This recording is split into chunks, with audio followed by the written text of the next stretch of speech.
Снова звук мотора, но уже на горячую. Давайте посмотрим. Дилер сказал, что это резонируют трубки, но давайте немного посмотрим. Температура 93 масла. Проехал я, ну вот, пожалуйста, 56 километров за сегодня. И слушаем, что там у нас есть.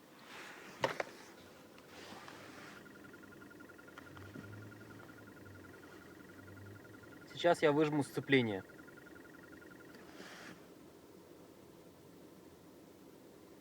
Отпускаю сцепление.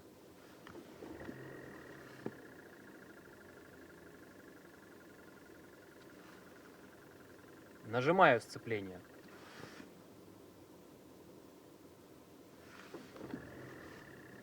Отпустил сцепление. Ну, итак, что можно сказать? Что вот это за хрень? Ну, извините за мой русский, но вот как-то вот так вот. Не знаю, к дилеру снова ехать, не ехать.